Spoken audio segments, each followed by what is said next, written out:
Hello வணக்கம், welcome to our YouTube channel.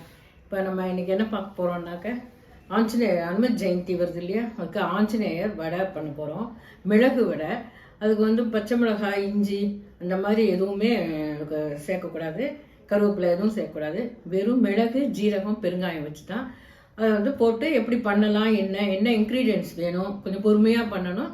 எப்படி பண்ணலாங்கிறத நம்ம இப்போ பார்க்கலாம். இப்போ ஆஞ்சநேயர் மிளகு வடைக்கு தேவையான இன்க்ரீடியன்ஸ் பார்த்துடலாம். உளுந்து, மிளகு, ஜீரகம் இதை கொஞ்சம் கரகரப்பாக பொடிச்சுக்கணும். நான் பொடிச்சுக்கிறேன். இப்போது உப்பு, பெருங்காயம், ஆயில் இதான் இதுக்கு வேணும். இதுக்கு பச்சை மிளகாய், கருவேப்பிலை, அதெல்லாம் கொத்தமல்லியெல்லாம் போட வேண்டாம். இதுதான் இன்க்ரீடியன்ட். காரத்துக்கு மிளகு தான். இப்போ எப்படி பண்ணலான்னு பார்க்கலாம்.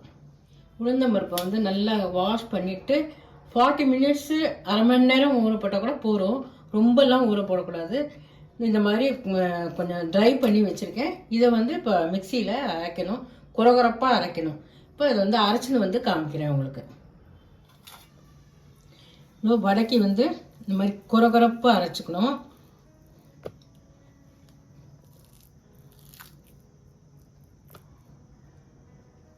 வடைக்கு இப்படி கரகரன்னு அரைச்சிக்கணும். தண்ணி விடக்கூடாது. வேணும்னா கொஞ்சம் தெளிச்சுக்கலாம், விடக்கூடாது. இந்த மாதிரி அரைச்சிக்கணும். ரொம்ப தனியாக போயிட்டுனா அதனால் கவலைப்பட வேண்டாம். ஒரே ஒரு ஸ்பூன் அரிசி மாவு போட்டுக்கலாம். நான் இன்றைக்கி அரிசி கரெக்டாக எனக்கு பக்குவமாக வந்திருக்கு. இதில்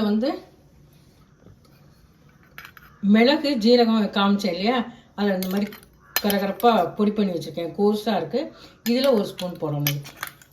காரம் இது தான், அதனால் பார்த்து போடணும். பேரே மிளகு வடை தான், நம்ம அதுக்கு தகுந்த மாதிரி போடலாம்.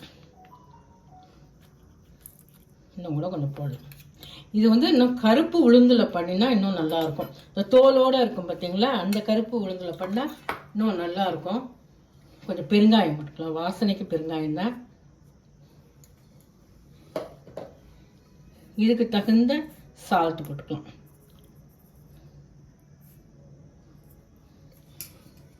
நம்ம எந்த ஒரு சுவாமி பிரசாதம்னு பண்ணினா அதுக்கு கொஞ்சம் நெய் சேர்த்து தான் பண்ணணும். அன்னசுத்தின்னு சொல்லுவாங்க. அதனால் இதுக்கு கொஞ்சம் நெய் போட்டுடுறேன். இப்போ இது எல்லாத்தையும் நல்லா கலந்துட்டு தட்டி எண்ணெயில் போட்டு இப்போ இதை எல்லாத்தையும் கலந்துட்டு நல்லா தட்டிட்டு எண்ணெயில் போட்டு பொரிச்சு எடுக்கலாம். இப்போ எண்ணெயில் போட்டு பொரிக்கலாமா? இதை கலந்துட்டு வரேன், காமிக்கிறேன். ஆயில் வச்சுட்டேன். ஆயில் காஞ்சிட்டு இப்போ இதை இலையில கொஞ்சம் தண்ணி தடவின்ட்டு இந்த மாதிரி மெலீஸாக தட்டணும். தட்டிட்டு நடுவில் சின்ன ஓட்டை போடணும். இதை எடுத்து எண்ணெயில் விட்டு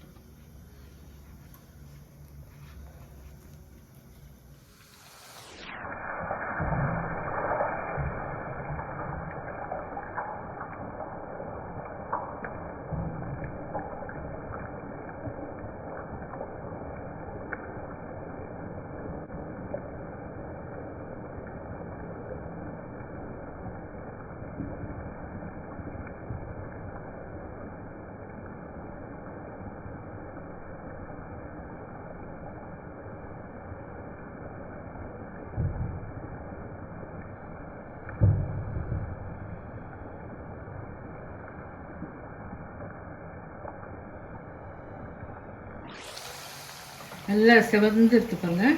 வடையெல்லாம் நல்லா உடச்சி காமிக்கிறேன். நல்லா மரமரன்னு இருக்கும். நல்லா செவக்க விட்டு இதை எடுக்கணும். கொஞ்சம் பொறுமையாக தான் இதை பண்ணணும். பொறுமையாக பண்ணால் நல்லா டேஸ்ட்டாக இருக்கும். நல்லா கரகரன்னு இருந்ததுன்னா 2 நாள் கூட வச்சுன்னு சாப்பிட்லாம். குழந்தைகளுக்கெல்லாம் ரொம்ப பிடிக்கும். அது நான் இப்போ எடுத்துடுறேன்.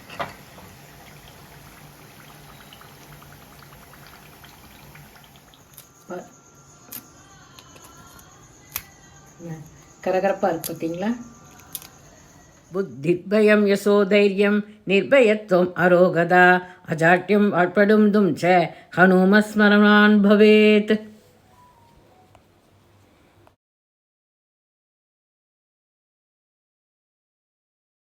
இப்போது ஆஞ்சநேயரோட மிளகு வடை சூப்பராக வந்திருக்கு. நல்லா கிறிஸ்பியாக இருக்குது, நல்லாவும் இருக்குது வாசனையாக. நீங்களும் அது மாதிரி பண்ணி பாருங்கள். நீங்கள் என்ன பண்ணுங்கள், ஈரத்துணி காட்டன் கிளாத்தை நல்லா புழிஞ்சிட்டு, ஒயிட் கிளாத்தை அதில் தட்டிட்டு போடுங்க. ஈஸியாக எடுக்க வரும். நான் வாழையில் தட்டினேன். கொஞ்சம் ஸ்டார்டிங்கில் கொஞ்சம் எனக்கு ட்ரபிள் கொடுத்துட்டு எடுக்க வராமல், அப்புறம் சரியாயிடுது. நீங்கள் காட்டன் கிளாத்தில் தட்டி போடுங்க.